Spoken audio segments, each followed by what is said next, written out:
Welcome to IamAmerican.org. My name is Lauren Enns, author of The Sword of Liberty and national spokesman for I Am American. In this brief video, I will talk about the risk of national bankruptcy that our government has placed us in, and how we, the American people, by pressuring our state legislators, can unleash the Constitution's Article 5 Convention in order to rein in our government's dangerous deficit spending. Our mission is to unite Americans of every political stripe to prevent national bankruptcy and, most importantly, to save the American dream. Our authority comes from the Declaration of Independence, in which Thomas Jefferson wrote, "If a government becomes self-destructive, it is the right of the people to alter or abolish it." Our founders honored that right when they crafted the Constitution's Article 5 Convention, which empowers the states to bypass the U.S. government and ratify those amendments deemed necessary to reform it. The amendments that we must ratify are as easy to remember as ABC. A. Abolish the IRS and replace the tax code.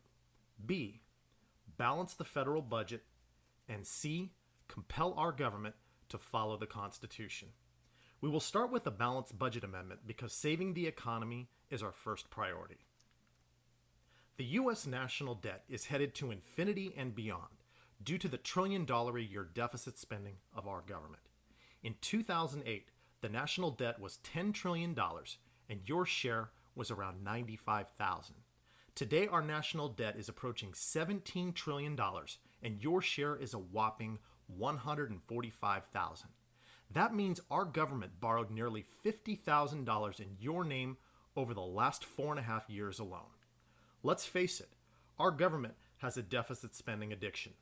In 2009, deficit spending went through the roof due to the bailout of Wall Street. Once our politicians got a taste for excessive spending, they were hooked, borrowing vast sums of money to fund popular government programs that we simply can no longer afford. Accordingly, there is no way we can trust Washington, D.C. to tie its own hands. Our politicians and their special interest patrons are gorging at the trough of public debt, enriching themselves at our expense and that of future generations. The cause of this problem is an overconcentration of power in Washington, D.C. Our politicians are able to borrow limitless amounts of money, and there seems to be no way to stop them. Luckily for us, the states have constitutional power over the federal government, whether they know it or not. By following the Article 5 Convention process, the states can bypass the federal government and ratify a balanced budget amendment. And here's how it works. The first step requires 2/3 or 34 of the state legislatures to apply, and then Congress must call for the convention. Step 2. State convention delegates propose amendments, and then Congress must select the mode of ratification, either by the state legislatures or by special state ratification conventions. Step 3. 3/4 or 38 of the 50 states must ratify the amendment. At that point, it becomes a permanent part of the Constitution. There are some fringe naysayers who don't want us to use the Article 5 Convention. These detractors want us to trust Congress, the very legislative body that got us into this mess. On the opposite side, there are some extremely well-known Americans who have advocated that the states use the Article 5 Convention. First, Abraham Lincoln. This country with its institutions belongs to the people who inhabit it. Whenever they shall grow weary of the existing government, they can exercise their constitutional right of amending it. I will venture to add that to me, the convention mode seems preferable, in that it allows amendments to originate with the people themselves. In this quote, our nation's 16th president stated his preference for ratifying amendments using the Article 5 Convention over the traditional method which involves Congress. Rand Paul.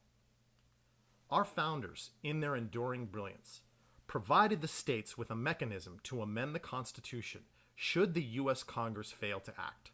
Congress has not acted on a balanced budget amendment, despite the overwhelming feeling of the American people that it would help put our nation's fiscal house in order. Rand Paul, a sitting U.S. Senator, actually advised the Kentucky legislature to use the Article 5 convention to ratify a balanced budget amendment because he knew from firsthand experience how unlikely it was for the U.S. Congress to do so. Ronald Reagan. We can't depend on Congress to discipline itself. We must rely on the states to force Congress to act on our amendment. Fortunately, our nation's founders gave us the means to amend the Constitution through the action of state legislatures. That is the only strategy that will work. After spending years futilely attempting to pressure Congress to pass a balanced budget amendment, Ronald Reagan finally realized that the states must ratify it using the Article 5 convention. My friends, the time for action has come. And finally, the words of Thomas Jefferson.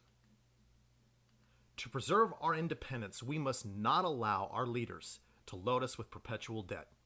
I wish it were possible to obtain a single amendment to our Constitution, taking from the federal government the power of borrowing. And there you have it, a 200-year-old call for a balanced budget amendment by Thomas Jefferson, the man whose eloquent words inspired the Article 5 Convention. The only way to succeed in this quest is for concerned Americans to unite by joining IamAmerican.org. To do so, please visit our website and click the Join button. There you can become a member, like us on Facebook, share us on social media, sign the balanced budget petition, donate, as well as copy, paste, and send an inspirational email to your friends and family. If you would like us to speak to your organization, please submit a request on the contact page and we will arrange a presentation. We are gearing up for a massive push across America to call on our state legislators to apply for the Article 5 convention to ratify a balanced budget amendment, all in hopes that we can save the American dream. We simply cannot afford another 4 years of the same deficit spending. And remember, the actions we take now will either save America from her greatest peril or curse her to it. Years from now, when the history books are written, what will they say of you?